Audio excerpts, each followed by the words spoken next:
Здравствуйте, дорогие друзья! Добро пожаловать на вторую встречу Школы Мудрости Теософского общества в России 2023. В этом году мы проводим цикл из 3 встреч в сотрудничестве с Теософским обществом в Индии. 2 недели назад у нас выступал международный спикер Теософского общества Шихар Агнихотри, а сегодня мы приветствуем национального спикера Индии Н.С. Кришну Джи.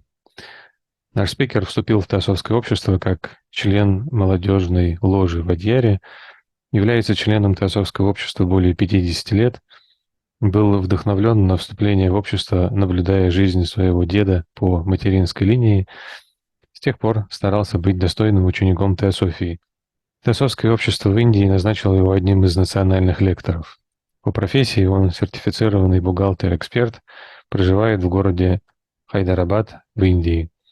Сейчас ему 73 года, и он стремится вести правильный образ жизни, основанный на теософских принципах. Тема его выступления сегодня — Елена Петровна Блаватская, «Проблески божественного плана». Dear friends, welcome to the second meeting of the School of Wisdom of the TS in Russia 2023. This year we are holding a series of 3 meetings in collaboration with the TS in India. 2 weeks ago, we had Brother Shihar Agnihotri, and today we welcome India's national speaker, N.C. Krishna Ji. Our speaker joined the TS as Youth Lodge member at Adьяр. He has been a member for more than 50 years. He got inspired by his maternal grandfather's life to join the TS and tries to be a good student of Theosophy. He was appointed as one of the national lecturers by the Indian section. By education and profession, he is a qualified professional chartered accountant. He lives in the city of Hyderabad, India. He is 73 years of age and has a bent of mind to lead the right kind of life based on theosophical principles.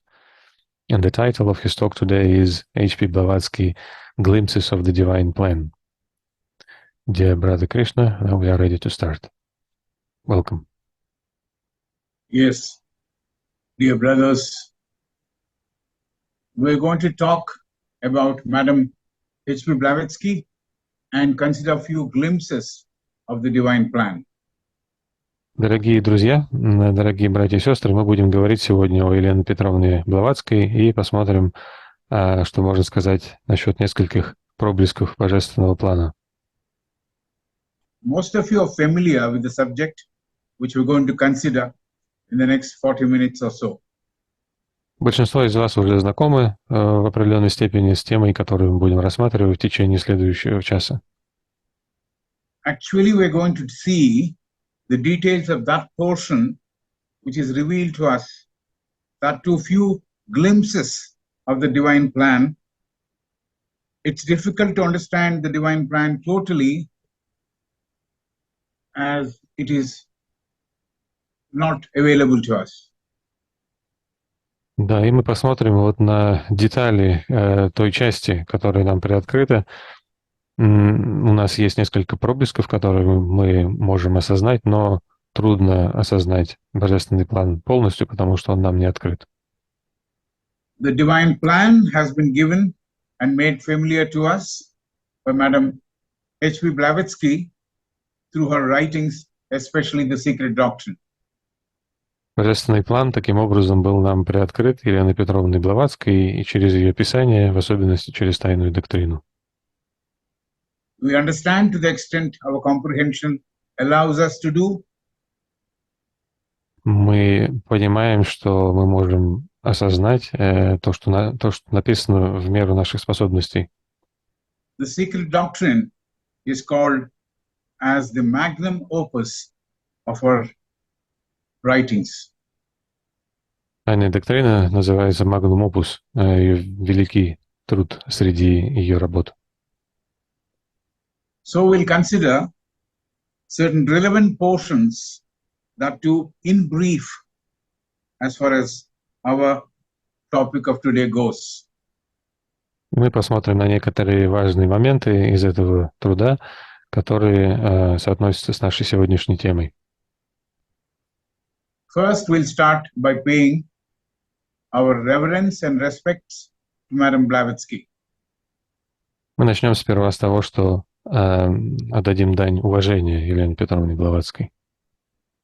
She is our teacher who actually introduced us and familiarized us with the subject of the divine wisdom, which is the other name for Theosophy. Она наш учитель, которая представила нам и познакомила нас с темой божественной мудрости, также известной как Теософия. How long she lived is not a matter of significance. The work she did, the tasks she completed at the bidding of a master is worth remembering and recapitulating. То, сколько она прожила, не важно. Важно то, какой объем работы она выполнила и значение ее труда по указанию ее учителя. И за это мы ее помним, и за это мы ее ценим. We see on the slide that she was our teacher and the harbinger of Theosophy. And she has authored the books, the titles of which are mentioned in the slide. Как мы видим на слайде, она наш учитель и провозвестник Теософии. И также мы видим заголовки ее работ на слайде. We will hold her dear to our hearts. She was the teacher and the one who inspired us to lead a theosophical life. Она дорога нашему сердцу, мы ее почитаем как учителя, и она вдохновила нас вести теософский образ жизни. She was asked by her master when she was 20 years old whether she would partake in the work of the masters, which is working for the welfare of humanity. Когда ей было 20 лет, ее учитель спросил ее, готова и желает ли она присоединиться к работе ее учителей, к работе на благо человечества. Ye.P. readily agreed and said yes. The masters warned of the difficult situations and consequences she will have to face or pass through, working for truth and working for the welfare of mankind.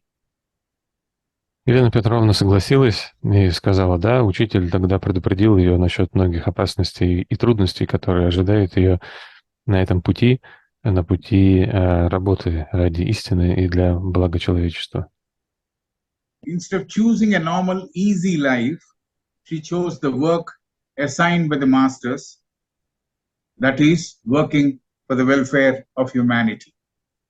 То есть вместо спокойной и благополучной жизни она выбрала жизнь полную труда и трудностей, работать с ее учителями. Ye.P. while she was writing or compiling, as she says, the secret doctrine, she was living with the Countess Watchmeister. Her name was Constance Georgina Lewis, a prominent theosophist and a friend of Madam Blavatsky. Когда Елена Петровна писала и компоновала тайную доктрину, она жила с графиней Вахсмейстер, которая была ее верным другом и ценным работником Теософского общества. She was living as a guest of the Countess Watchmeister at Wurzburg, Germany. Она жила как гость у графини Вахмайстер в Вюрцбурге в Германии. While she was compiling the secret doctrine, she fell very seriously ill and was close to death. И по мере того, как она продвигалась в этой работе, она почувствовала, что очень сильно заболела, ее здоровье ухудшилось, и она была близка к смерти.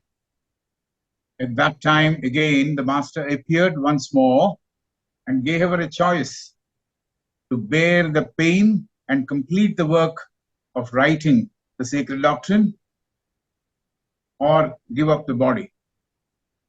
И в то время учитель снова появился перед ней и дал ей выбор перенести эту боль и завершить работу над тайной доктриной или же оставить свое тело. Ye.P. chose to complete the work of the sacred doctrine in spite of pain and worked for benefiting the humanity.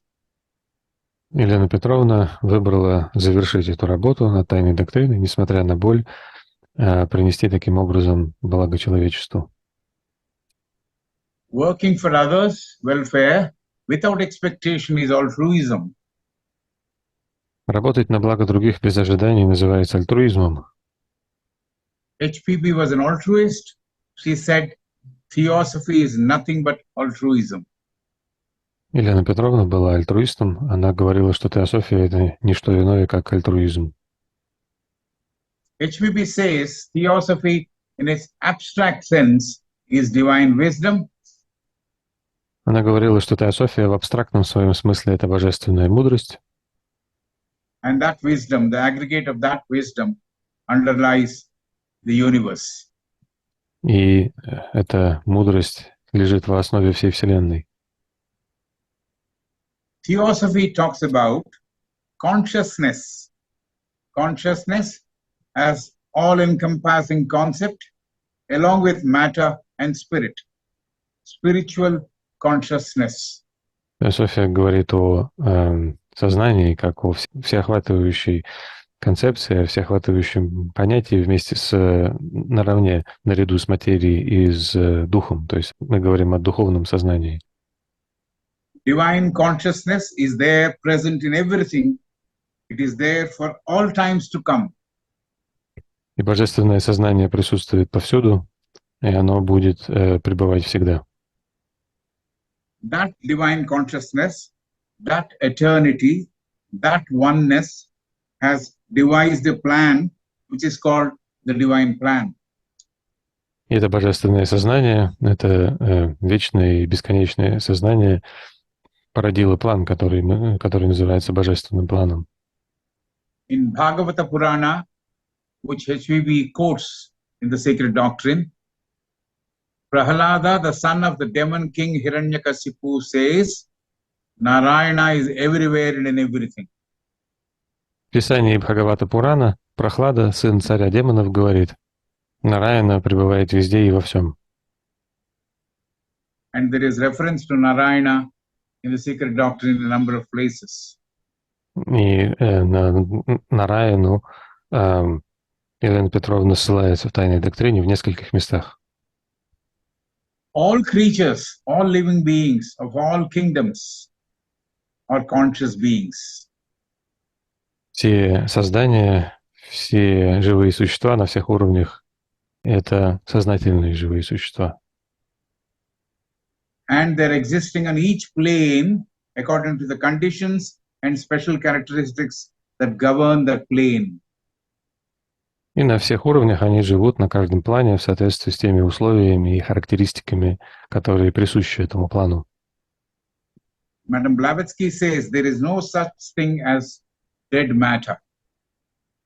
Елена Петровна Блаватская говорила, что мертвой материи не существует, такого нет. So all that is existing has consciousness and life. Так что все существующее — это есть сознание и жизнь. Consciousness varies depending on which plane we are functioning, in which plane we are functioning. И сознание изменяется в зависимости от того, на каком плане мы функционируем. Consciousness is gross at the physical level and is lighter in other planes. Сознание является грубым на физическом плане, а на других планах становится легче, утонченней. In the Vedantic terms, we talk of the waking consciousness, the sleep consciousness, and the sushupti, or the deep sleep consciousness. И в терминах Веданты мы говорим о бодрствующем состоянии сознания, о состоянии сознания сна, и о сушупти — это состояние глубокого сна. This universe and all that exists in this universe, including all tiny creatures to the big living creatures, is part of the divine plan. И все, что существует во Вселенной, и сама эта Вселенная, и все, что в ней живет, от самых маленьких созданий до самых великих, это все часть божественного плана. The divine plan is nothing but manifestation of divine law. Божественный план — это не что иное, как проявление божественного закона. The divine laws are fundamental, and the laws are working even before the universe came into existence. Божественные законы являются фундаментальными, и они действуют даже до того момента, когда Вселенная начинает существовать. The divine laws will be in operation even after the universe gets withdrawn to its source. И они продолжат свою работу даже после того, как Вселенная будет свернута и вернется к своему источнику. Universe and man have certain similarities. Вселенная и человек имеют определенные сходства. Universe appears and disappears. Both are under the influence of the law of cause and effect. Вселенная появляется и исчезает, и то, и другое происходит под воздействием закона причинно-следственной связи. Man also appears and disappears Человек based on the law of karma. Человек также появляется и исчезает под действием закона кармы. In terms of time, universe may last longer. Man normally lives for a period of, say, 100 years, and sometimes more. С точки зрения длительности, по времени Вселенная существует очень долго, а человек живет всего, например, 100 лет или около этого. I know a person who has visited our home who is 108 years old. Я вот знаю одного человека, которому уже 108 лет. His guru lived for 140 years and chose the time when he would die. И его гуру жил 140 лет и сам выбрал время, когда он умрет. This man, who is a sannyasi, says if one uses the given faculties rightly, one can live more than 100 years. И этот человек, который является саньяси, учеником, он говорит, что если человек будет правильно пользоваться своими способностями, то может прожить более 100 лет. One can live up to 125 years, the age or the period suggested by the Vedic scriptures. Например, человек может прожить 125 лет. Это тот возраст, о котором упоминают ведантические писания. This 108-year-old man speaks with more clarity than me, walks faster than me. И этот человек, которому 108 лет, он говорит более четко и ясно, чем я, и ходит намного быстрее, чем я. He has no aches and pains. И у него нет никакой боли в теле. He says, when we live in accordance with the laws of nature, it's possible to live free of disease and pain. Он говорит, что когда мы живем в согласии с законами природы, то возможно жить без боли. So everything that exists is there as designed by the divine plan. Поэтому все, что существует, пребывает в согласии с божественным планом. The divine laws are guiding the living ones to evolve. Божественные законы ведут всех живых существ к развитию. Spirit and matter are parts of the universe and part of man too. Дух и материя являются частями Вселенной и частями человека также. And these two are part of everything that is living or existing. И также они являются частью всего, что существует. The great ideation is responsible for the birth of this universe. И великая идеация — это то, что как бы породило, в общем-то, эту Вселенную. The same great ideation is responsible for the birth of all living beings. Также великая идеация породила и все живые существа. The great breath, which is motion, is common to the universe and everything that lives on the universe. И великое дыхание едино для всего, что живет в нашей Вселенной. When man understands and cooperates with the divine plan and the divine laws, his progress towards perfection is smooth and fast. И когда человек понимает божественный план и божественные законы, то его продвижение к совершенству плавно и быстро. Man has been given freedom to choose by the Almighty. И Всемогущий дал человеку возможность выбора. Man has been endowed with manas, Человеку был дан манас, so that he can choose. именно для того, чтобы он мог совершать выбор. Those who do not choose the path towards perfection move into the realms of imperfection. И те, кто не выбирают следовать по пути к совершенству, начинают двигаться к несовершенству. One sees in the world so many imperfections, disharmony, strife, war due to the wrong choices made by man.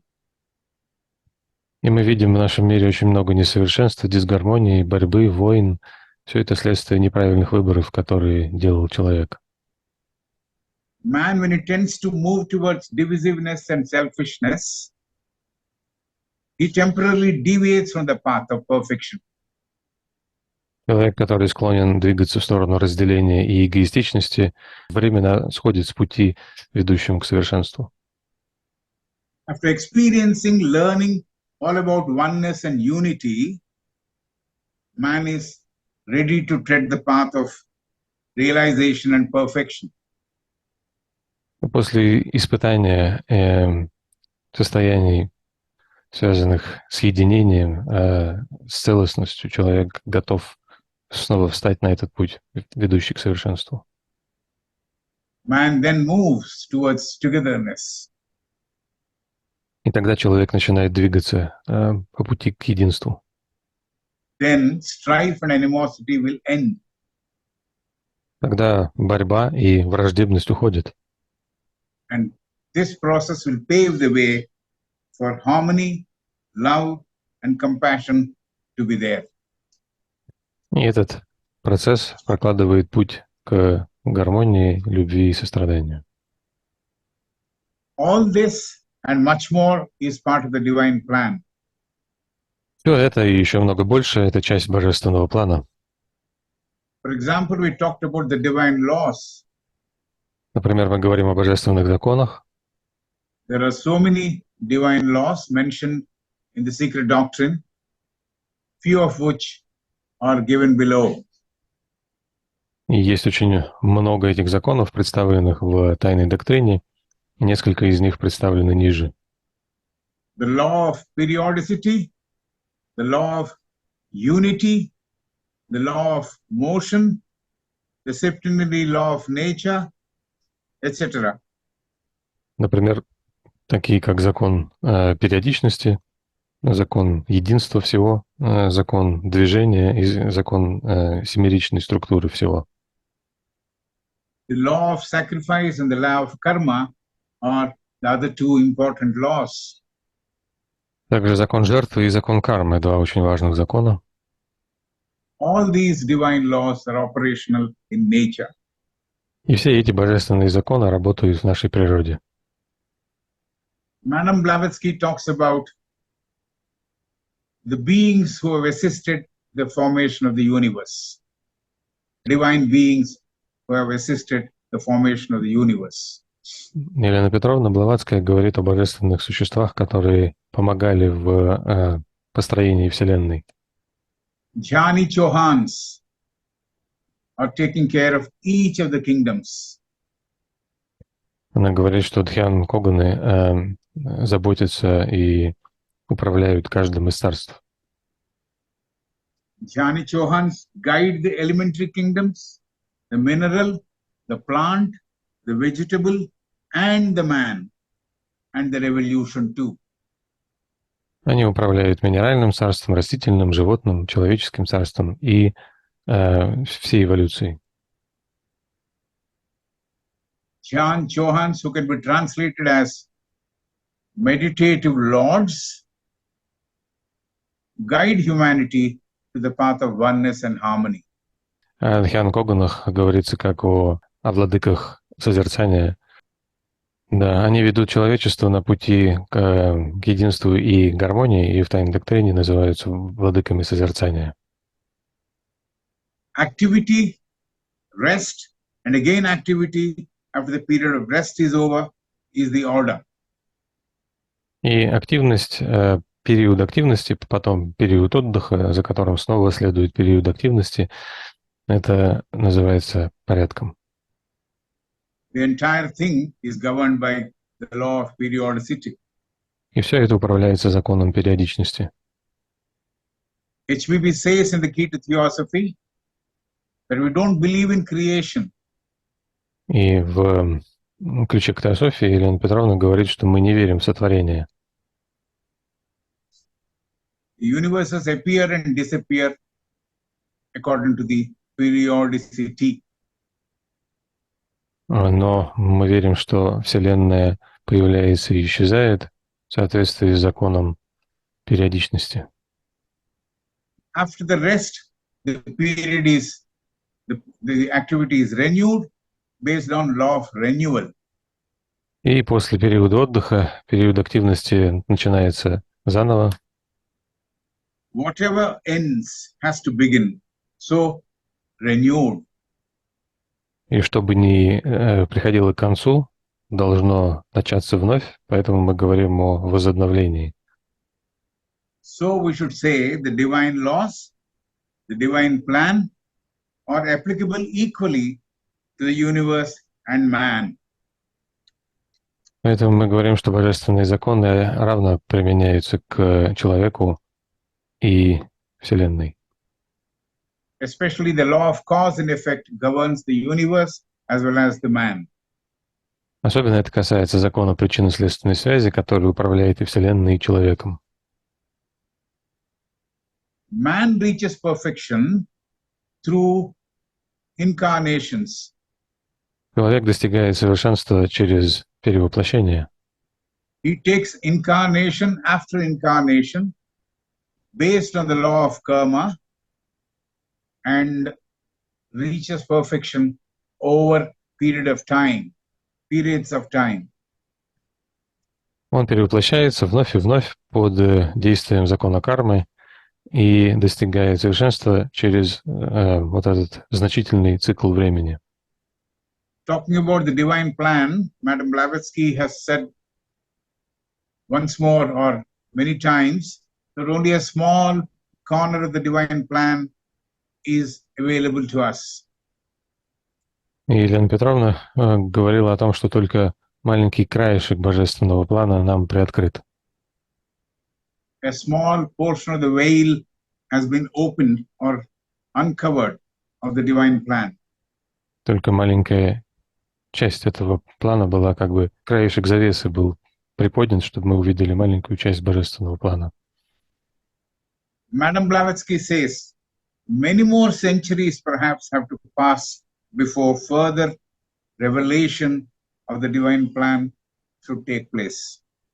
Она также говорила о том, что, возможно, потребуется много веков, и только после этого новая часть божественного плана, новое открытие, приоткрытие этого плана может быть дано. Similarly, further portions of the secret doctrine will be available much later. Это же касается тайной доктрины, новые части которой станут доступными намного позднее.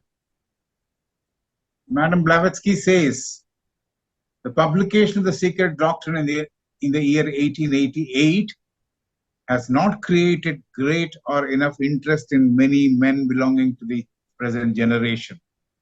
Она говорит о том, что публикация тайной доктрины в 1888 году не породила очень большого интереса среди думающей и образованной части населения.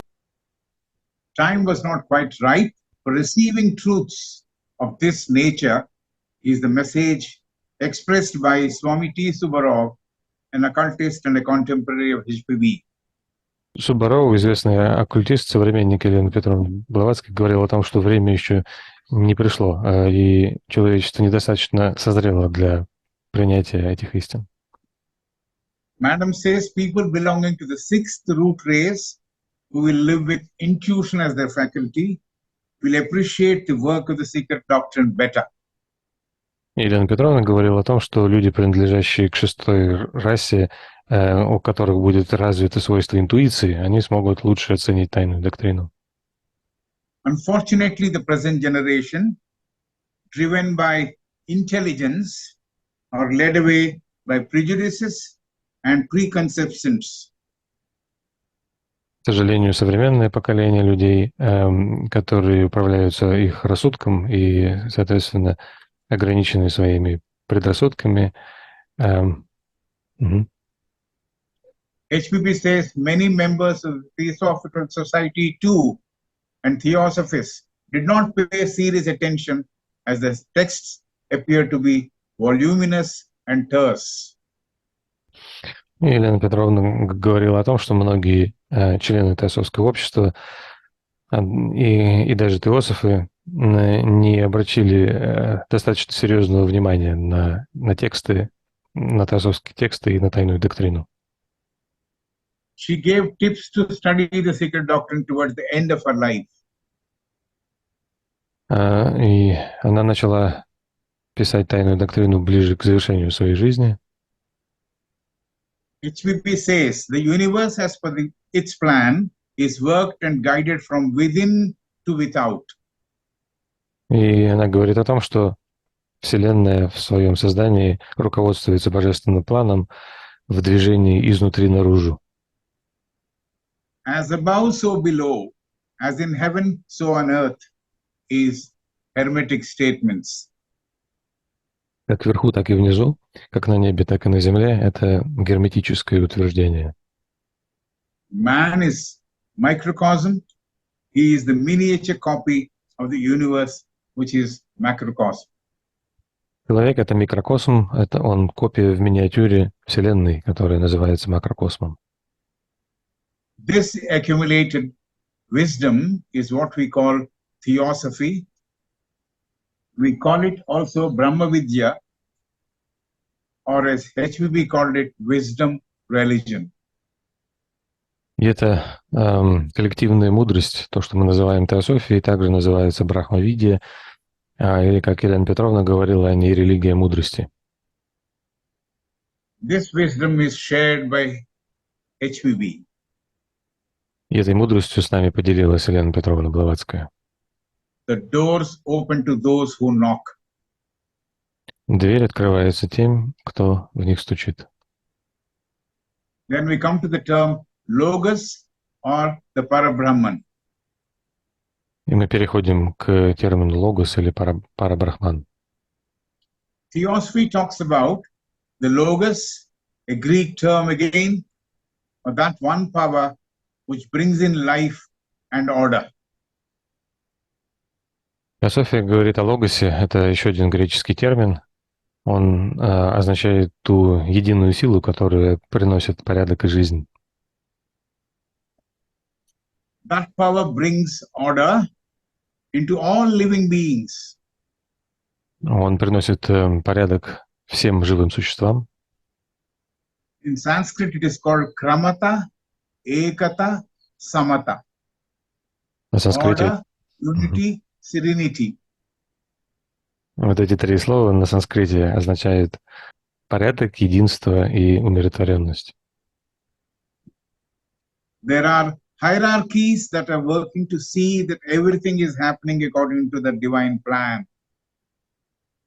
И существуют божественные иерархии, которые работают для того, чтобы все происходило в согласии с божественным планом. The hierarchies aid and assist the Logos. Эти иерархии помогают и способствуют работе логоса. As we said earlier, universe has come into being through the ideation of that almighty Logos. Как мы уже говорили раньше, Вселенная приведена в проявленное существование, проявлена благодаря идеации всемогущего логоса. And the precision of the design, the precision of his design is there in everything we see in the universe. И этот план в точности выражается во всем, что мы видим во Вселенной. It is for everybody to see the design and order. И во всем мы видим этот порядок и этот замысел. When one sees the forms that have taken shape, the beings that were born, we can deduce all this is for the divine plan. Когда мы видим форму проявленного существования и всех живых существ, мы можем попытаться осознать благодаря этим формам, познанию этих форм, божественный план. In the proem, which is also introduction to the subject proper, Madam H.P.B. talks about a gray disk and a dot. И в прологе к тайной доктрине, который является предисловием ко всей этой теме, Елена Петровна Блаватская говорит о великом диске и точке. The proem parts part and parcel of the secret doctrine. Это предисловие, этот пролог является неотделимой частью тайной доктрины. And Madam says the dot stretches to divide the globe into two. И Елена Петровна говорит о том, что эта точка вытягивается, как бы стремясь разделить сферу на два. Spirit, the higher one, matter, the lower one. На дух сверху и материя ниже. Through that disk and dot, she has given us a brief picture of the state of the universe during Pralaya, period of rest. И благодаря этим символам, точке и диску, Елена Петровна дает нам определенное понимание состояния Вселенной в период покоя, в период пралаи. Through this symbol again, of the disk and the dot, HPV wanted the human mind to comprehend the creation and disappearance of the universe. И с помощью этих символов, точки и диска, Елена Петровна пыталась объяснить нам процесс создания и исчезновения Вселенной. And the creation disappears at the appropriate time. И творение начинает исчезать и исчезает, когда приходит для этого надлежащий момент, надлежащее время. Of course, the symbol of the disk and the dot is actually limiting the whole. Конечно, этот символ диска и точки ограничивает целое. Dot is the symbol of the whole, pulsating with life. И эта точка — это символ целого, которое пульсирует жизнью. It is a symbol of the life eternal. Это символ вечной жизни. Really speaking, we will not be able to understand or gaze the circumference of this astounding universe. Конечно, нам никогда не удастся увидеть или постичь окружность этой великой Вселенной. We also cannot understand the eternity. Так же, как мы не можем понять и вечность. In a way, we are trying to understand the immeasurable, incognizable presence through a model or a symbol. Мы просто пытаемся каким-то образом постичь безмерное и непостижимое через ограниченные, постижимые для нас символы. HPB says in another place, the finite cannot comprehend the infinite. И в другом месте Елена Петровна говорит, что конечное не может постичь бесконечное. Finite cannot measure the infinite. И оно также не может измерить бесконечное. Put another way, our finite consciousness cannot understand the infinite consciousness. Иными словами, наше ограниченное сознание не может постичь безграничное сознание. So, divine thought, divine ideation, divine laws produced and gave birth to divine plan and universe. Таким образом, Shall I repeat it again? божественная мысль, божественная идеация и божественные законы дали жизнь божественному плану и Вселенной. The divine plan is eternal and is a product of divine energy. Божественный план вечен и является продуктом божественной энергии. Cosmic intelligence entered into cosmic matter, and there was that fusion which happened. Божественная разумность, божественный разум соединился с космической материей, и произошло их слияние. The Vedantins called the principle of Almighty as Parabrahman. Веданта называет этот всемогущий принцип парабрахманом. A name given and described to describe the Almighty, a term Parabrahman used by H.P.B. in the secret doctrine in many places. Это имя, которое было дано и описано Еленой Петровной в тайной доктрине во многих местах. Therefore, we should understand the universal mind worked with a host of other divine beings. И мы, следовательно, понимаем, что этот вселенский ум работает в согласии, в сотрудничестве с сонмами других божественных существ. The divine beings belonging to hierarchies not only aid to produce the divine plan and the universe, И эти they божественные, guide the evolution. эти божественные иерархии не только помогают созданию Вселенной, но они также направляют эволюцию. These hierarchies are working for the implementation of the plan. Эти иерархии трудятся для воплощения плана. HPB talks about one principle, immeasurable, unthinkable, divine unity from which everything emanated. Елена Петровна говорит об одном едином принципе, неизменном, непостижимом, о божественном единстве, из которого все исходит.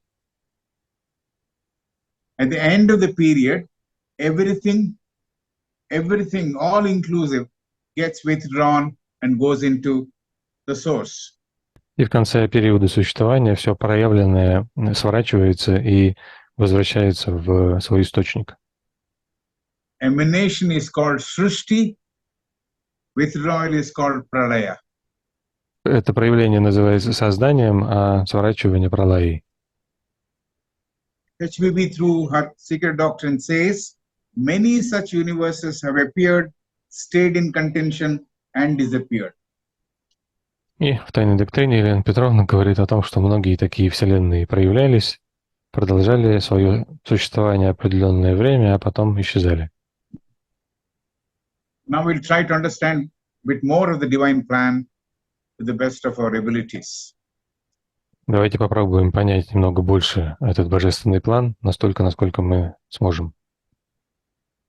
Book of Dhyan, or Dhyan if you like, ends at 3100 BC. 300 BC. BC, yeah. 3000, 3100 BC. 3000, окей. Книга Дзян, на которую мы опираемся, считается, что она датируется 3100 лет до нашей эры. The book of Dhyan describes the cosmic evolution, the origin of everything, and importantly, it also talks about man. Эта книга описывает космическую эволюцию, проявление всего сущего, а также, что очень важно, она говорит о человеке. Man and his origin, his coming of age, or evolving through the onset of various races and sub-races is part of the book of Dhyan. И происхождение, и становление, и развитие человека, который проходит через многие расы и субрасы, это часть этой книги Дзян. While introducing cosmogenesis, Madam Blavatsky mentioned about Nasadiya Suktam. И говоря о космогенезисе, Елена Петровна также упоминает текст, который называется «Насадия Сукта». Nasadiya Suktam is part of Rigveda, which is one of the oldest of the Vedas. Этот текст Насадия Сукта является частью древнейшей из вед Ригведы. The Suktam means hymn. Слово Сукта означает гимн. H.P.B. gave the translation of the Suktam in the first volume. И Елена Петровна приводит перевод этого текста в первом томе Тайной доктрины. Nasadiya Suktam deals with the origin of the universe. Этот текст описывает происхождение Вселенной. And actually it talks of a period before manifestation. И даже говорит о периоде до ее проявления. The Suktam further says that there is a supreme power that designs and runs and maintains the system of manifestation, growth and disappearance of manifestation. Сукта далее говорит также о той высшей силе, которая разрабатывает план, создает, поддерживает все творение.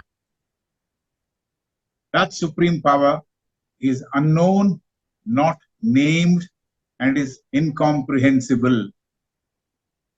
Эта высшая сила неизвестна нам, непознаваема, безымянна.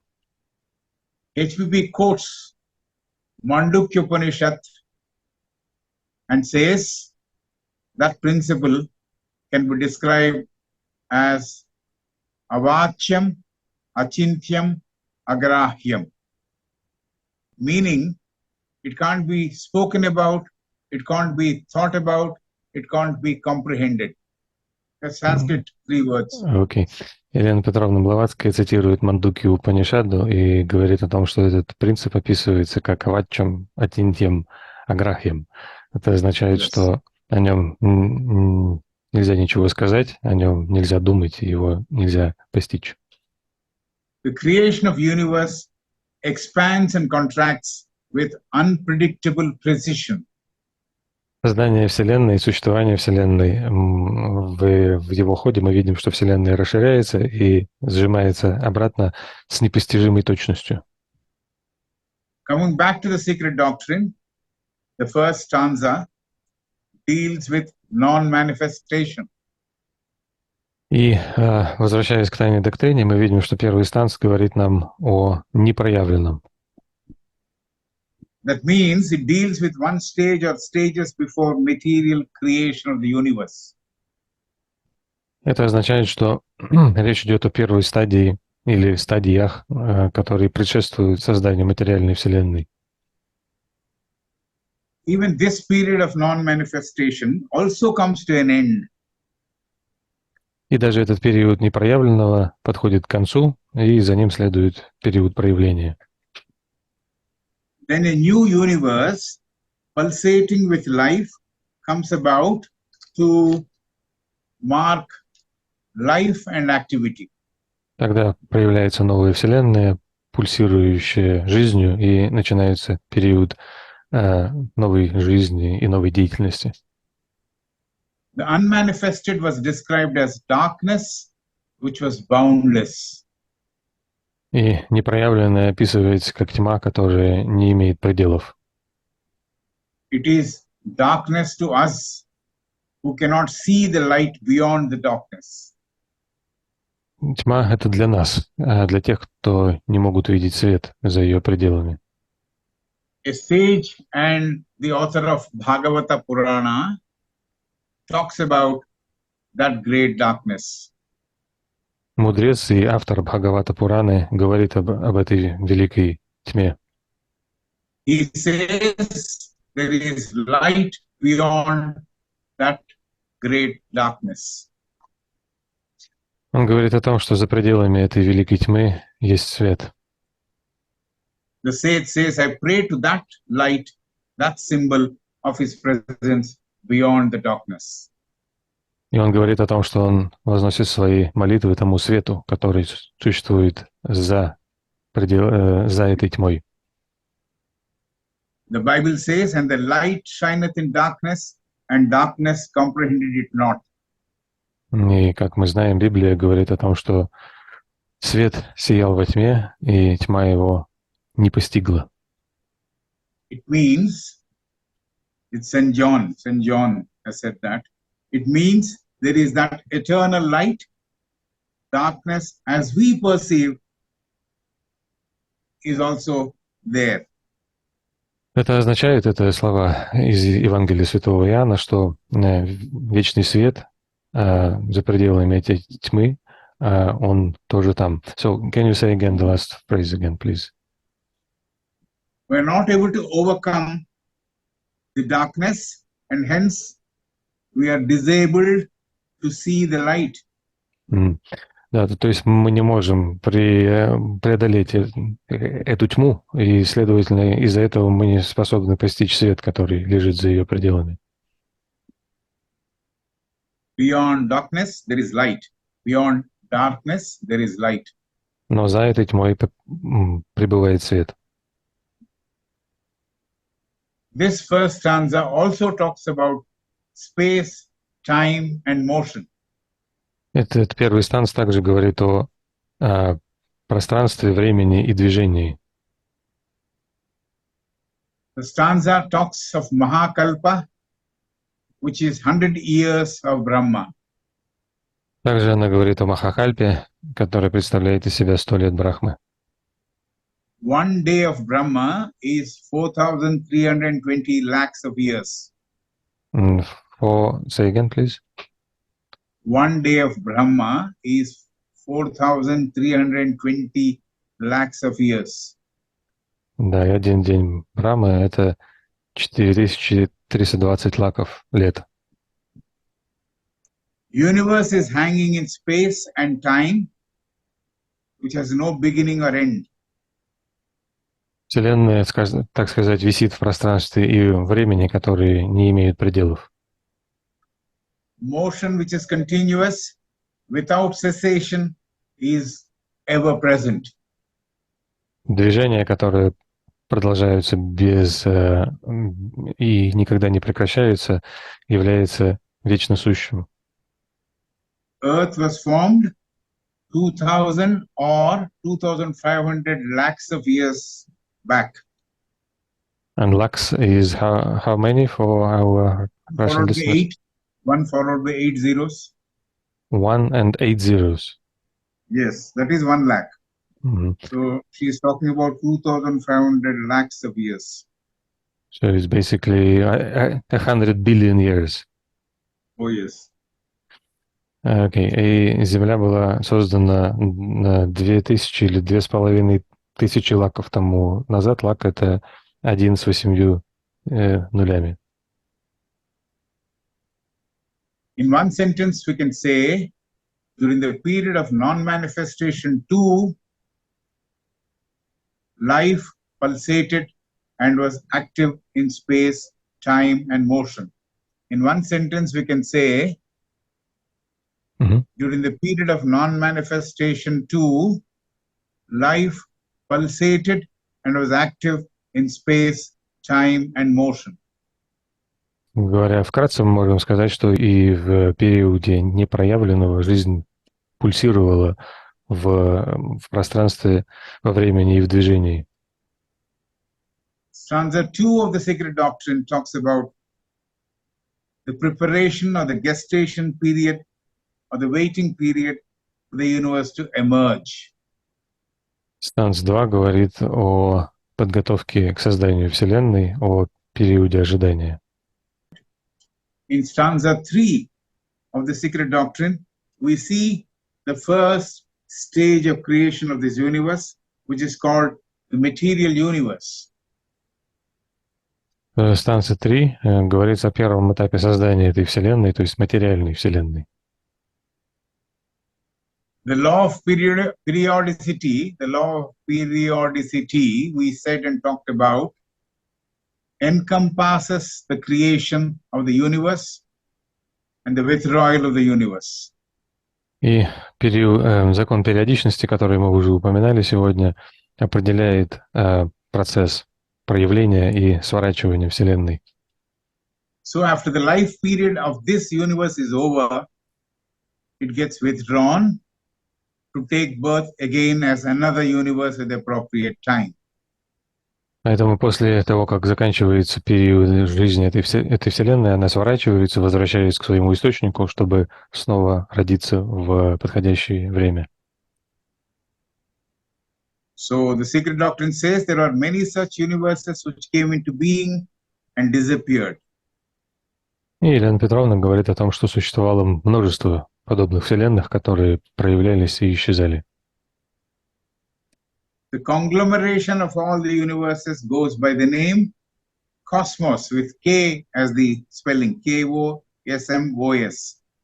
The conglomeration of all the universes goes by the name Cosmos, with K as the letter beginning, K-O-S-M-O-S. И сумма всех этих вселенных, их совокупность называется космос.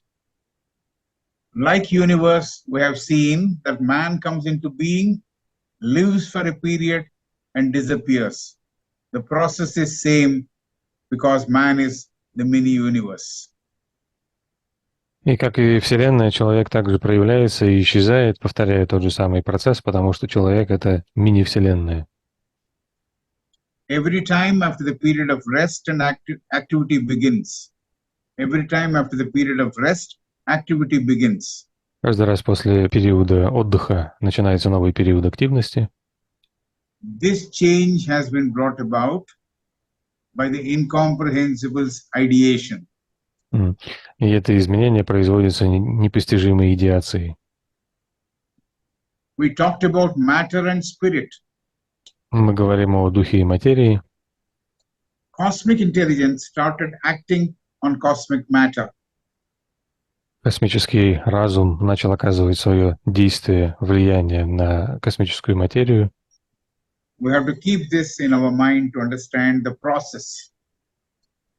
Нужно это всегда иметь в виду, чтобы понять смысл этого процесса.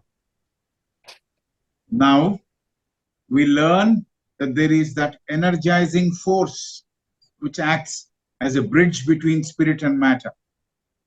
Далее мы узнаем, что существует сила в виде энергии, которая выстраивает как бы мост между духом и материей. This energizing force is called fohat. И эта энергия, эта сила называется фахатом. We are not getting into the details. It's a term extensively discussed in the secret doctrine. Мы не погружаемся сейчас в детали. Это тема, которая обширно разбирается, описывается в тайной доктрине. During the period of ceaseless motion, the motion causes vibrations in atoms. В течение периода бесконечного движения это движение вызывает вибрацию в атомах. Atoms are present in matter. Атомы заключены в материи. The expansion or contraction of matter, which is due to movement and that is motion, produces heat. Расширение и сжатие материи происходит благодаря движению, которое, в свою очередь, производит жар. So with the aid of this heat, the matter also shines as light divine. И благодаря этому жару, с его помощью материя сияет подобно божественному свету. It is radiating light, which is the beginning of the first stage of creation. Она источает свет, который является началом или первой фазой сотворения. To use the biblical quotation, God said, "Let there be light," and there was light. И если использовать цитату из Библии, Бог сказал: «Да будет свет», и был свет. We learn that matter and spirit, which are required for creation, cannot be destroyed. И мы узнаем, что материя и дух, которые необходимы для сотворения, их невозможно уничтожить, они неуничтожимы. But they assume various shapes and forms. Но они принимают самые разные формы. Stanza 4 of the secret doctrine talks about the spiritual beings. Станция 4 тайной доктрины говорит о духовных существах. It talks about the agents, the powers, the lords who aid the creator and the creation with their intelligence and efforts. Там говорится о действующих силах, о владыках и так далее, которые помогают Творцу и творению. If you take a mundane example, if you were to raise a superstructure of a building on a piece of land, we do the following. Если мы приведем такой пример из повседневной жизни, если нужно построить большое здание, то мы делаем следующее. We measure the land, we soil test it for strength, then we seek the services of an architect to prepare a plan. Сперва мы измеряем доступный нам участок земли, мы проверяем его на крепкость, на способность нести на себе это здание, и потом мы обращаемся к архитектору за его услугами. We hire a structural engineer for deciding the loads, for designing beams and structures. И мы приглашаем инженера, который отвечает за разработку самой структуры этого здания, который измеряет и делает схему, чертеж всего этого строения и его структуры. We get and hire civil supervisors to supervise the work. Мы также нанимаем тех, кто будет наблюдать за этой работой и следить, чтобы все проходило правильно. A contractor undertakes the construction work. И потом находим того агента, который будет выполнять саму работу по строительству. We also hire operating masons to actually lay the bricks. А также нанимаем, собственно говоря, строителей, которые будут класть кирпичи. Similarly, for creating the universe, we have various types of devas and angels and dhyani chohans. Подобно этому при создании Вселенной у нас присутствуют разные девы и ангелы и дхьян-чоханы. Dhyani chohans are, through their divine thought, meditatively, they take care of the process assigned to them. И дхьян-чоханы через их божественную мысль созерцательно наблюдают за всеми этими процессами и управляют ими. Madam Blavatsky talks extensively about hierarchies. И Елена Петровна Блаватская много говорит об этих иерархиях. The hierarchies assist the Almighty in His work. Иерархии, которые помогают Всемогущему в его работе. According to Adi Shankara, fire is the deity which oversees and presides over time. В соответствии со словами Ади Шанкары, огонь — это такое божество, которое управляет и наблюдает над временем. In Sanskrit, it is called Kala, time. На санскрите это называется кала — время. These hierarchies, we do not know the exact number, as some are visible and some are invisible to us.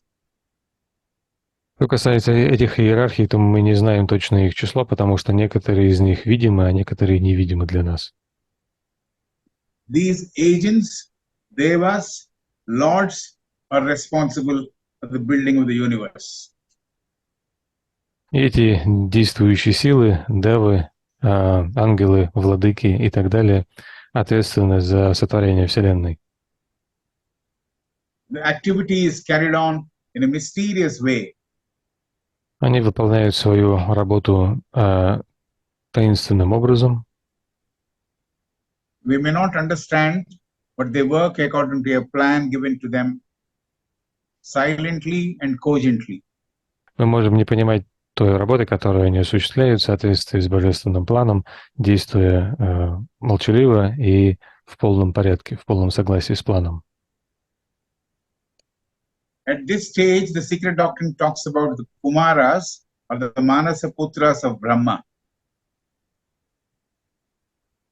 На этом этапе тайная доктрина говорит о кумарах или манасапутрах Брахмы. Puranas say there are 4 in number, but Madam Blavatsky says in reality there are 7 in number.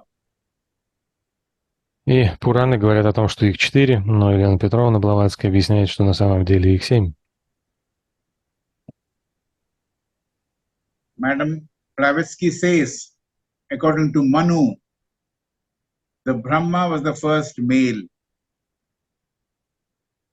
И Блаватская говорит, что в согласии с Ману Брахма был первым представителем мужского начала. He was formed by the unseen, undiscernible cause of causeless cause. Он был создан невидимой и неразличимой беспричинной причиной. Rigveda says he is the one Lord of all beings. И Ригведа говорит о том, что он есть единый владыка всех существ. It also says he is the one animating principle of gods and men. Также говорится, что он единый оживотворяющий принцип всех богов и людей. This Brahma is also called the Hiranyagarbha. Также этот Брахма называется Хиранья-гарбха. A term used by Madam Blavatsky in the secret doctrine. Тот термин, который Елена Петровна Блаватская использует в тайной доктрине. In the theosophical parlance, the same is described as the mundane egg or the seed of the universe. И в теософской литературе то же самое описывается как мировое яйцо или семя Вселенной. It is said there were 7 lords who are principally engaged in the activity of building the universe. Говорится о том, что существует 7 владык, которые в основном принципиально они участвуют в построении Вселенной. In the Sanatana Dharma, the Jnani Chohans are called Devas. И в Санатана Дхарме Дхьян Чоханы называются девами.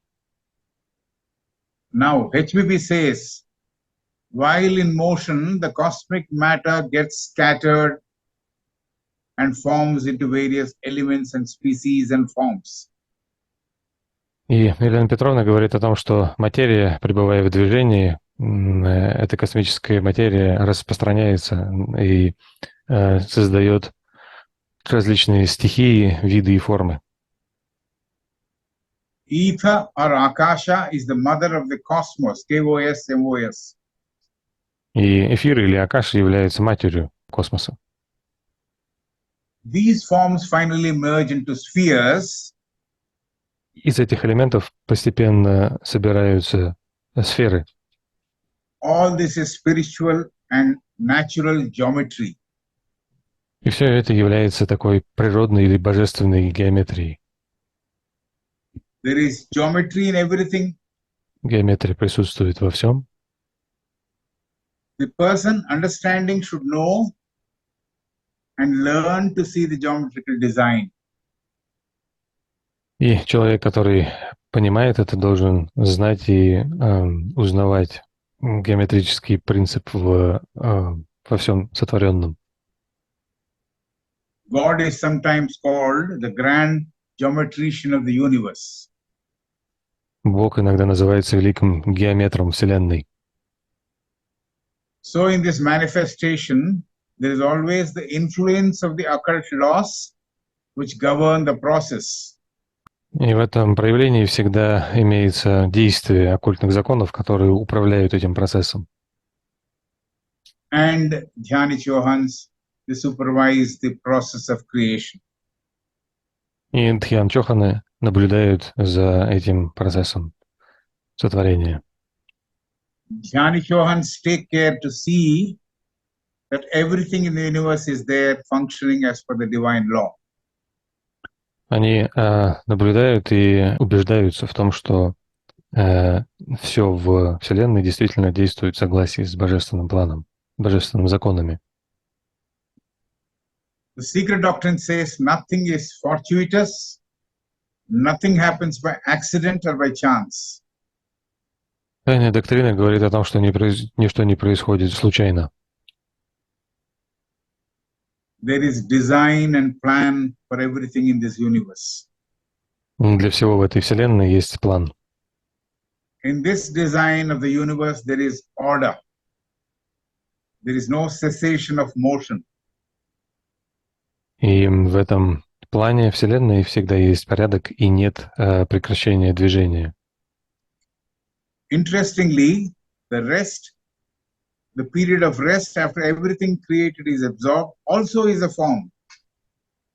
Интересно, что период отдыха после того, как все сотворенное поглощается, также представляет из себя форму. A form which has changed from activity form to the restful form. Это такая форма, которая которая изменяется из формы активности в форму отдыха. The form, matter, spirit, or the eternally existing triad. Форма материи и дух — это вечно существующая триада. This is the mystery for us to unravel and understand. И для нас это тайна, которую мы пытаемся разгадать и понять. Now we'll discuss in brief the solar system. И сейчас вкратце мы обсудим Солнечную систему. The solar system was formed when condensation of matter took place.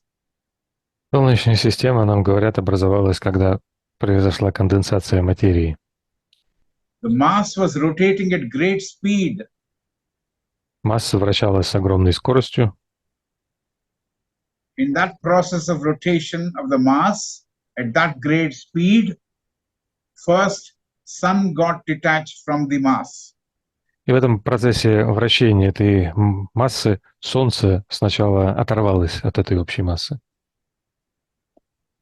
Then the other planets got detached, thus forming the solar system. За ним отсоединились планеты, и таким образом образовалась Солнечная система. The matter passes through 6 various stages of condensation, says Madam Blavatsky. Елена Петровна говорит о том, что материя проходит через 6 разных стадий конденсации. And the consolidation of which leads to formation of globes and planets. И именно эта конденсация или консолидация приводит к созданию сфер или планет. The secret doctrine says it is motion which gives impetus to planets and forms. Тайная доктрина говорит, что именно это движение дает импульс созданию планет и форм. This motion too is regulated by the great angels. Это движение регулируется великими ангелами. It is monitored so that forms take a definite shape. Они наблюдают за тем, чтобы материя приняла определенную форму. Next, the combination of spirit, matter, and the great breath produces atoms. И далее комбинация духа и материи, а также великое дыхание производят атомы. The great breath, which has entered into matter and spirit, actually produces atoms, subatoms, and molecules. Великое дыхание, войдя в материю и дух, создает атомы, субатомы и молекулы. Atoms aggregate together, molecules are formed, and when the mass is rotating, the sun and the planets are formed, as we have seen already. Эти атомы собираются вместе, создают молекулы, и когда вся эта масса вращается, то, как мы уже видели, сначала от нее отсоединяется Солнце, затем планеты. Now moving on, we are told that there are lipikas. Lipikas are like architects. Потом нам говорят, что есть липики, которые представляют из себя архитекторов. They implement and bring into subjectivity the divine plan of the universe, which is at the objective level. Can you repeat that, please? They implement and bring into subjectivity the divine plan of the universe, which is in objectivity of the Almighty. Они применяют и приводят на субъективный уровень божественный план Вселенной, который пребывает в объективности всемогущего. Yes. We also have been informed through the secret doctrine that there are another set of agents called builders. Также нам говорится в тайной доктрине, что есть еще определенная группа действующих сил, которые называются строителями. They actually give the shape to divine plan and execute the plan. Они придают форму божественному плану и, собственно говоря, его выполняют. We have planetary spirits who are concerned with man, growth of man. У нас также есть планетные духи, которые управляют и заботятся о сотворении и развитии человека. Septenary law. In our scheme of evolution, number 7 appears to be an integral and a very important factor. И далее, что касается семеричного закона, в нашей схеме эволюции 7 кажется неотъемлемым и очень важным фактором. Then she talks about other two planes which are not part of the solar system, the Adi and the Anupadaka. Елена Петровна также говорит о двух других планах, которые не являются частью нашей Солнечной системы. Это Ади и Анупадака.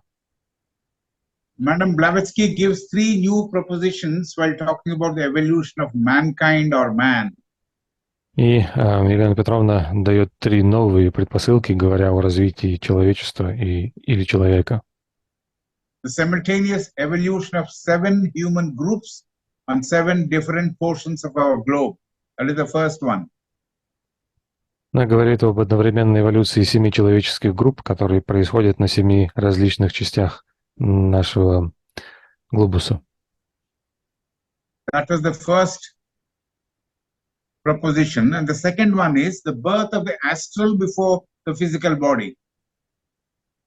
Это первая предпосылка. Вторая – это появление астральной формы до физического тела. The third proposition says that man in this round preceded every mammalian or mammals or anthropoids included in the animal kingdom.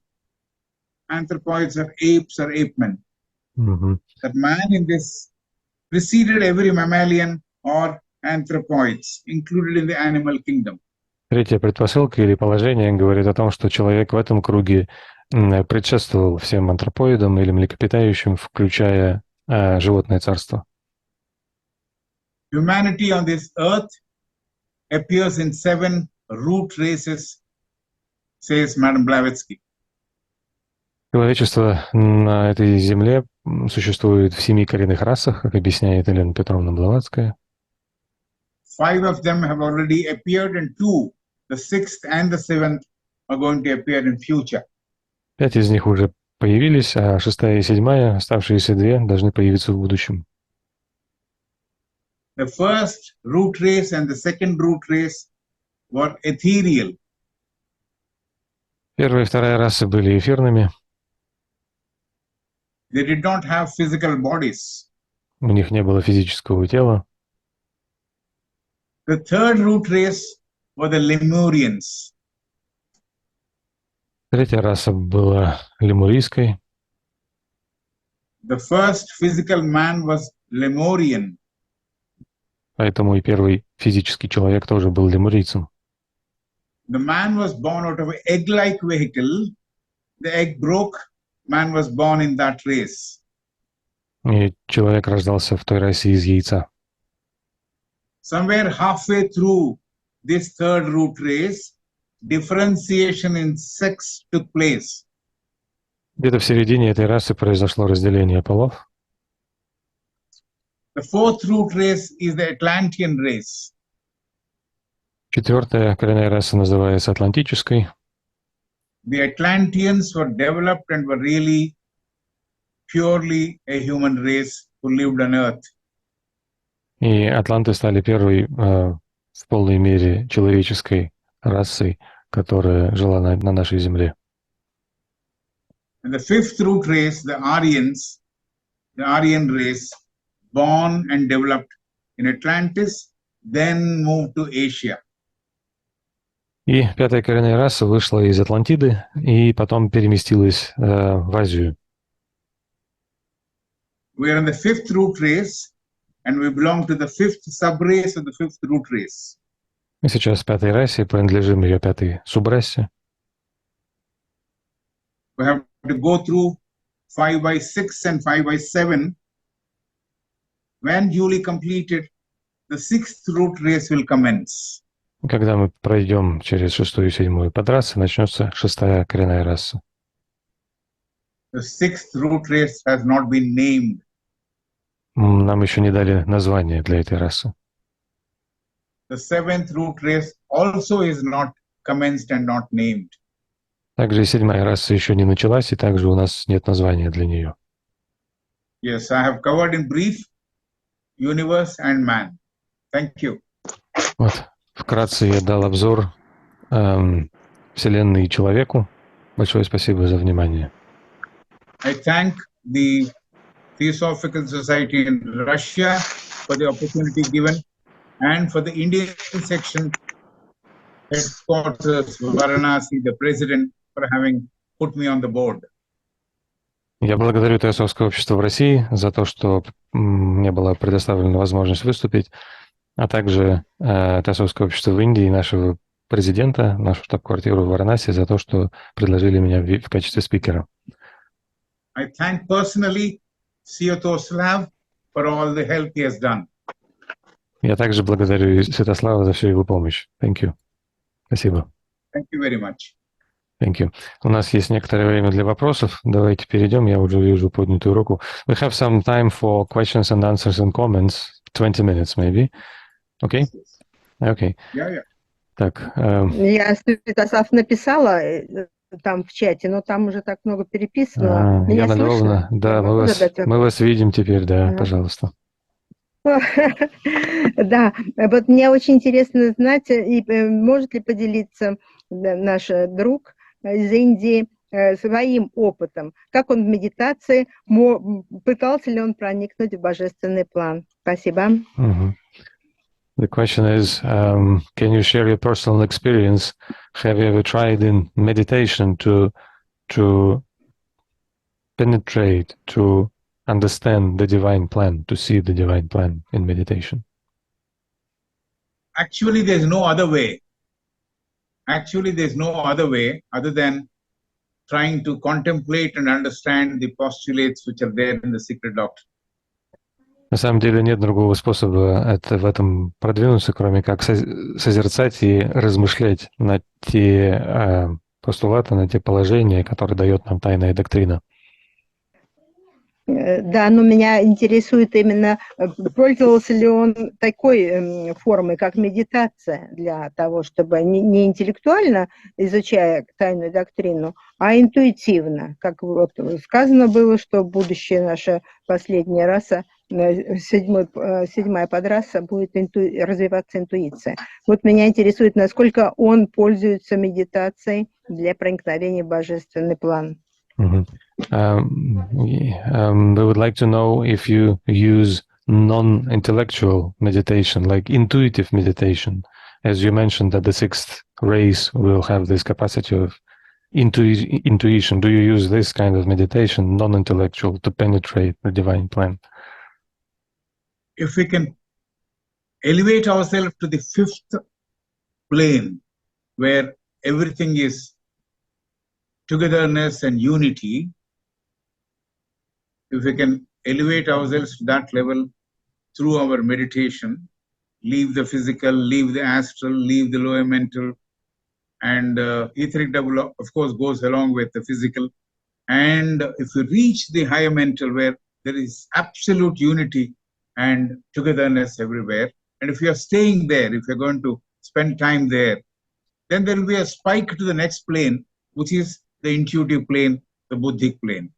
So that's when perhaps something of the divine plan would be visible or would be available.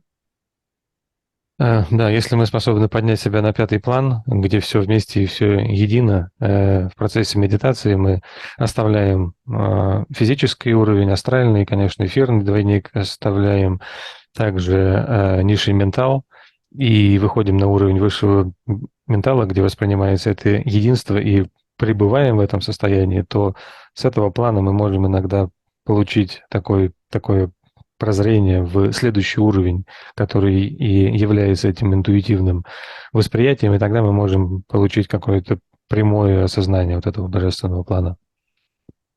Thank you. Well, Arnie, please go ahead.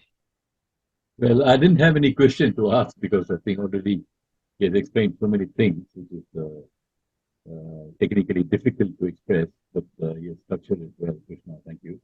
The one thing I wanted to say and share with all of you, Blavatsky was the first, I would say, scientist to espouse the concept of multiple universes, because that was last by science at that point of time, 100 years ago, because science believed that this is the only existing physical, because they always want proof, so they only believe the present universe was the only existing. But after 100 years, and after spending millions of dollars in research, science in 2022, there was an award for 3 physicists for the Nobel Prize, where the first time science has validated that there could have been more than one universe. So what Mr. Krishna was talking about has now been validated by science, and this is great news for Theosophists, how Theosophy has been able to see things through the Akashic visions much more and far ahead of science. So science may take many 100 years to catch up with Theosophy, and we're all in the forefront of this wisdom and knowledge. Thank you. Thank you. У меня нет вопроса, который я хотел бы задать, потому что наш спикер уже выразил и объяснил многое, что технически трудно выразить и объяснить. Я хотел бы сказать, что Елена Петровна Блаватская была первым, я бы сказал, ученым, которая давала понимание множественности вселенных. Это было более 100 лет назад, и вот ученые, которые тогда существовали, они говорили только о том, что нынешняя Вселенная, которая существует, это единственная Вселенная. И вот более 100 лет спустя, потратив миллионы долларов и огромное количество усилий, в 2022 году физики пришли к выводу, что на самом деле существует множество Вселенных, и в 2022 году был дан Нобелевская премия, была дана физикам, этим ученым, и для теософов это хорошая новость, потому что мы были способны с помощью нашего проникновения наших учителей в акашическое видение, и с помощью этой способности мы оказались в состоянии предсказать этот факт, эту истину более 100 лет тому назад. Thank you. Madam Blavatsky in her Isis Unveiled talks about the scientists, the older scientists who did not have any instruments, even a telescope, but they have found out so many concepts or scientific facts which have been corroborated later on by the modern scientists. So the experimentation has taken place at a different level, not at the physical level. Experimentation of the scientists of the older generations, perhaps it has taken place at a different level, not at the physical level. So the physical modern scientists are able to corroborate the findings of the earlier scientists. This is what Isis Unveiled talks about, and this is what Madam Blavatsky has put that across in that volume. One. Разоблаченный Изида говорит о том, что ученые древних времен, они не имели никаких инструментов, в том числе телескопов, например, но они обнаружили и открыли очень много научных фактов, которые позднее были подтверждены современными учеными. Поэтому эксперимент имел место и проходил на совершенно ином уровне, не на физическом плане. И благодаря этому вот все эти открытия древности были совершены, а современные ученые и физики, они способны были позднее уже подтвердить все эти находки древних ученых, и это та идея, которую Елена Петровна эм, проводит через особенно первый том «Разоблаченные Изиды». Thank you. Is this? Thank you, Professor Krishna, for your long and detailed presentation. Спасибо, профессор Кришна, за вашу такую обширную и подробную презентацию. Well, I have heard about the importance of studying such things as creation of the universe. Я слышала многое насчет важности исследования таких вещей, как создание Вселенной. And the idea is that the process is the same as the universe is created, the same process we create our world, we create our thoughts, we create our things. So the importance it's to know the process of creation. That is something that was mentioned sometime, and I would like to know if you agree with this, and what is your opinion about the importance of knowing the process of creation of the universe. Thank you.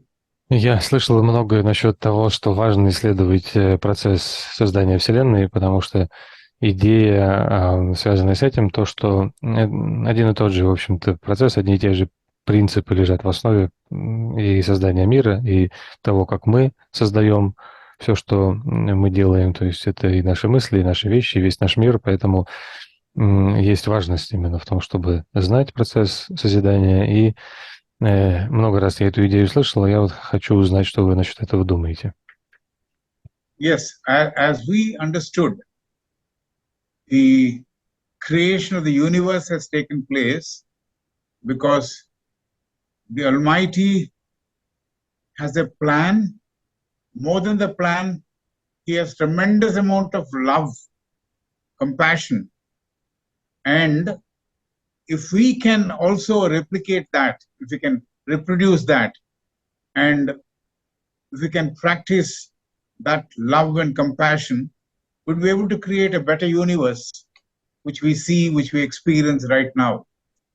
And yes, it is possible for all of us to work together, not just one individual working, perhaps a couple of people or a group of people, like Isis was talking about, number of people can come together and create a state, a being or a universe which will be worth living and allowing all people to share the experiences and practice love and compassion.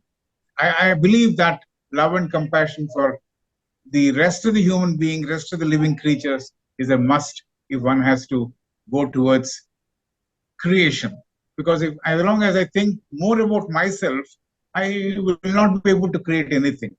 I will not be able to create anything. Sorry.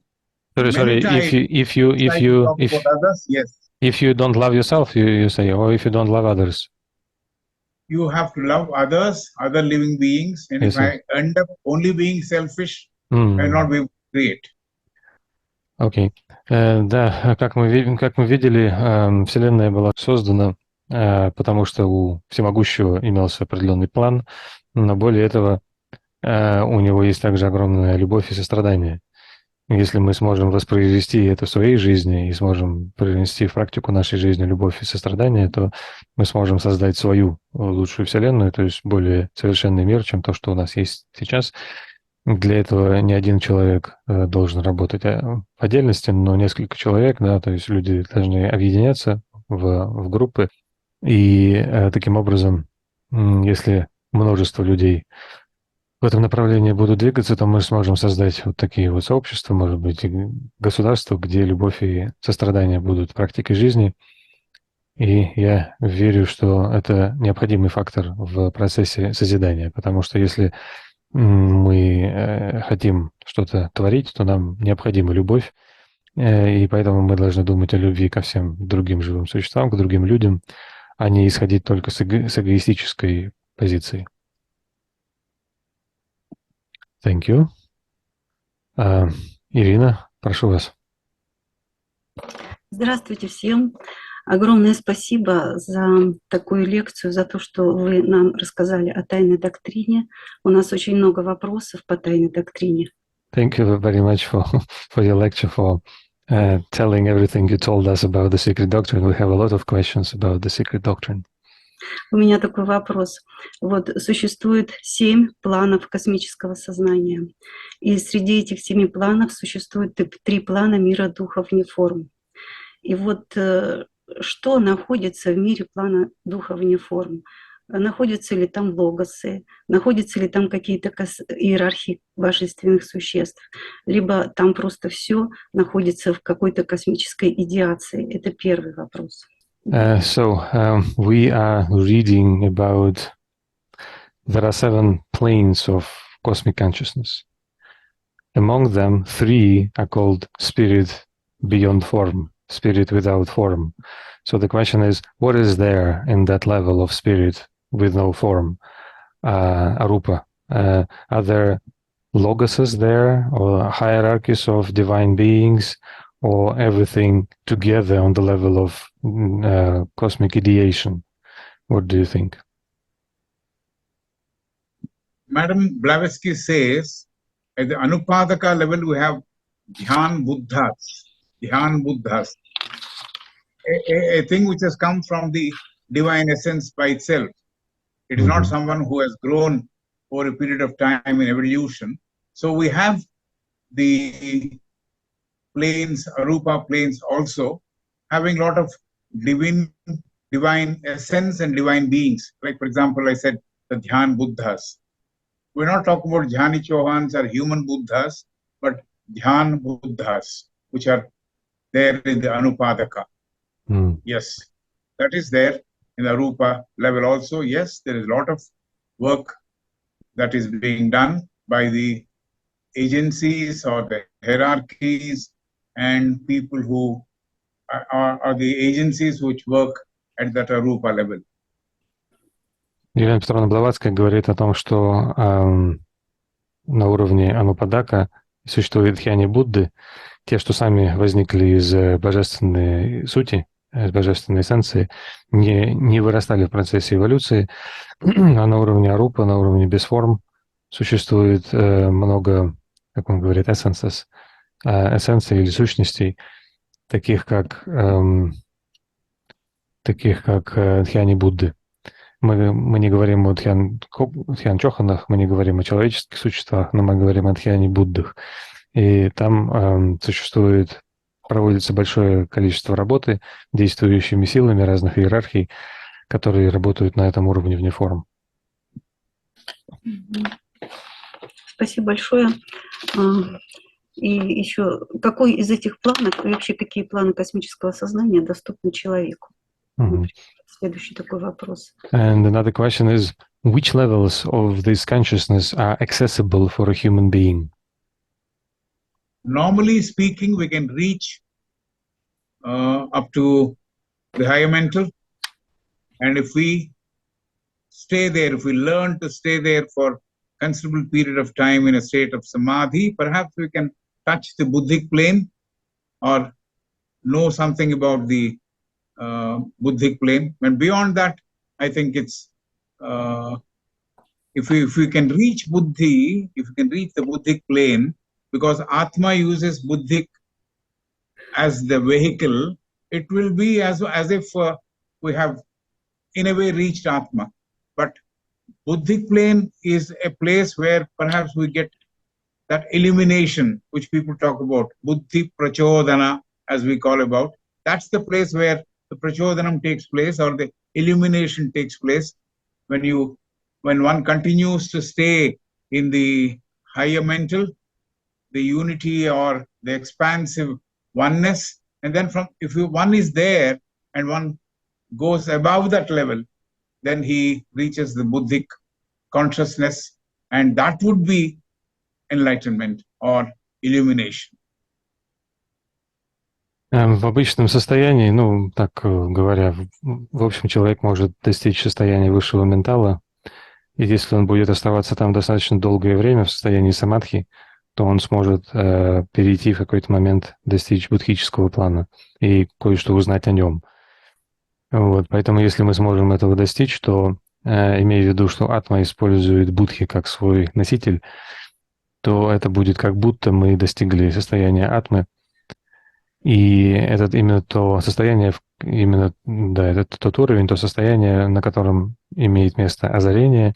И когда человек продолжает оставаться в состоянии высшего ментала, в состоянии осознания единства всего, то он вот может перейти выше на уровень буддхического сознания. И это именно то, что называется просветлением или озарением. Большое спасибо. Thank you. Спасибо. Елена, пожалуйста, наверное, последний вопрос. Да, я хотела спросить о том, нет, прежде всего, большое спасибо, конечно, за такую замечательную лекцию, потому что у нас есть, в принципе, чтение тайной доктрины по воскресеньям, но там мы читаем, разбираем какие-то отдельные нюансы, а общей полноты картины охватить мне пока не удавалось. И вот спасибо большое за эту лекцию. А вопрос мой связан с тем, что я бы хотела, чтобы хотя бы вкратце ответил, есть ли сотрудничество у Теософского общества в Индии с учеными или с представителями других конфессий, потому что все-таки теософия, она призвана всех их объединить под своим знаменем. Есть ли такое сотрудничество, проводится ли такая работа, есть ли там какие-то успехи в этом направлении? Спасибо. Спасибо. Well, first of all, thank you very much for the wonderful lecture. We have regular meetings to study the sacred doctrine on Sundays, but we go very much in detail, step by step, and I was not able to grasp like a full picture. But so thank you for this review that you gave today. And I have a question. It's a bird's eye view. We can't perhaps show the Everest in the mirror.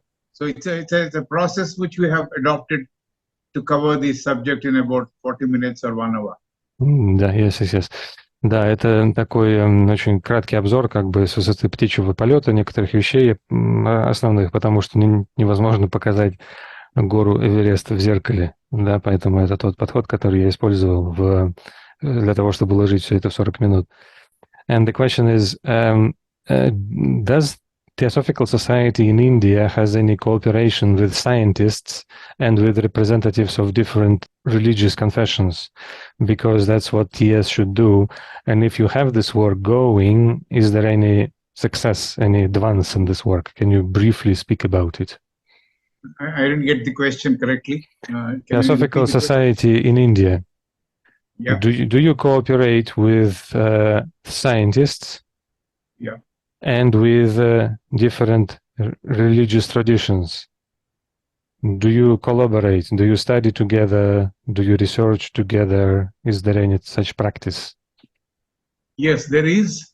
There is one group which functions at Adhyar and other places also, where scientists do work with members of the Theosophical Society, exchange notes, and try to come to an understanding which would perhaps improve the process of the science getting into the theosophical or philosophical point of view. So that is there. That's happening at Adhyar and also other places where scientists have that bent of mind to get into the details of the philosophical way of looking at things. In fact, knowledge is divided into these three: religion, philosophy, and science. So they're all, in a way, interrelated, and we perhaps have divided them and seeing them separately. But then if there is somebody who can bring all these three together, the effect of that would be that better understanding of the concepts, better understanding of the human psyche, all these things could result. And it's happening in India. And religious bodies coming together, or people who are practicing religions coming together. Yes, in a way, it's something which does happen, because I remember we used to have the lectures of people belonging to various religions, and each person represents one faith or religion for that matter, and theosophist or theosophical member would perhaps combine everything and try to present an idea which would be a fact which is mentioned by Madam Blavatsky. After all, theosophy is also synthesis of religion, philosophy, and science, as she puts it in the Secret Doctrine. Yes, we are working that way. Not a very big contribution, I would say, but there are few people who come together to discuss matters like this, of religious and also of science. Science, of course, there are a good number of people who are working at Adhyar, and even at Hyderabad, there used to be a professor by name K.V.K. Nehru, who has done a lot of work with Princeton University, and he used to be a person who was richly informed, well informed in theosophy as well as science. So he used to do a lot of work, and after he has left, new generation scientists are ready to walk into the TS, and we are looking forward for meeting such people with a lot of interest. Because recently I came across a person who talks about spiritual geometry. So we are trying to work with him. We are exactly trying to find out what exactly he means by spiritual geometry, and try to find out ways and means of working together. Thank you. Да, есть одна группа, которая работает в направлении науки в Адьяре, и также, в общем-то, и в других местах. Ученые встречаются с членами Теософского общества, они общаются, они обмениваются взглядами и стараются прийти к лучшему пониманию, который позволит ученым проникнуть в, взять себе и идеи теософии, идеи философии, и благодаря этому продвинуться дальше в их науке. Вот, так что такие группы существуют. И, как мы знаем, Елена Петровна говорила о том, что есть религия, наука и философия, да, вот в тайной доктрине. Это синтез. И они все на самом деле связаны. Это три направления знания, единого знания. И мы их как-то разделили и смотрим на них по отдельности. Но если находится человек, который сможет их объединить, то это, конечно, даст более эффективное, более совершенное понимание человеческого сознания, устройства. И это имеет место у нас в Индии. Также, что касается практикующих разные религии, они тоже у нас есть, они к нам приходят. Я помню, что у нас есть ряд лекций таких спикеров, которые принадлежат к отдельной религиозной традиции. Каждый выступающий представляет свою веру. А на этих встречах теософ или член Теософского общества пытается обобщить потом и подать общую идею, собрав такой синтез, в общем-то, о котором говорила Елена Петровна Блаватская. Поэтому мы работаем в этом направлении. Я бы сказал, что не очень большой вклад, но есть люди, которые с этим работают. А также, что касается еще ученых, не только в Адьяре, но и даже в нашем городе Хайдарабаде, был вот такой профессор, который работал с Принстонским университетом. Он очень был сведущий в науке и в теософии. Вот, но когда уже он ушел из жизни, новое поколение теософов эту работу продолжает. Вот, и с интересом встречаются. Вот недавно я, например, встретил человека, который говорил про духовную геометрию, и мы сейчас с ним общаемся, работаем, пытаясь понять, что же, собственно, такое он имел в виду. Thank you. Arni, please go ahead. You may call this synchronicity, because this is a question which this lady, Madam, I don't know her name, who asked. Yesterday I received this book. I'll write it in the chat. This is the first scientist who has written about theosophy, Dr. Franz Hartmann.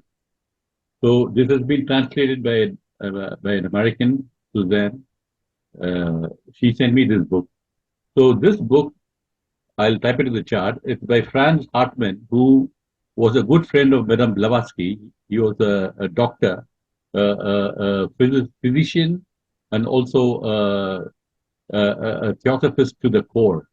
So this book was actually in German and not many people knew, but the European School of Philosophy has now taken initiative to publish Dr. Hartman's narrative on Theosophy through a scientific viewpoint. So those who are interested, especially our good friend who asked about the interaction between scientists, this could be a great starter in our own theosophical literature. So I'll put that in the chat in case you would like to know more about it. Thank you for this slide. Да, но поскольку мы говорим о синтезе всех этих вещей, то вот я недавно получил эту книгу. Это такая первая книга о теософии, написанная ученым. Его звали Франц Хартман. Она была переведена недавно на английский язык, как я понял. Я в чате опубликовал ее название. И Франц Хартман был хорошим другом Елены Петровны Блаватской. Он был доктором, но также теософом до самой своей сути.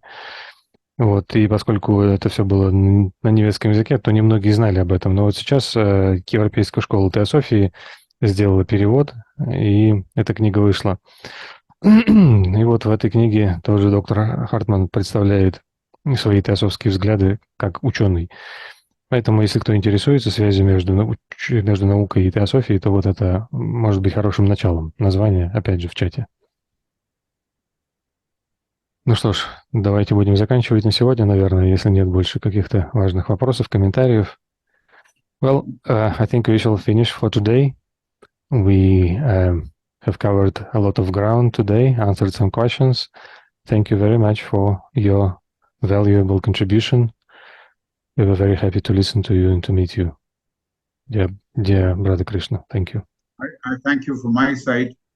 All of you have listened to me patiently, and the gentleman who translated everything so patiently. Maybe I was too fast sometimes. Maybe I was not so clear in my pronunciation. Thank you. Брат Кришна благодарит всех слушателей наших за терпение, а также за усилия по переводу его выступления. Спасибо. Thank you.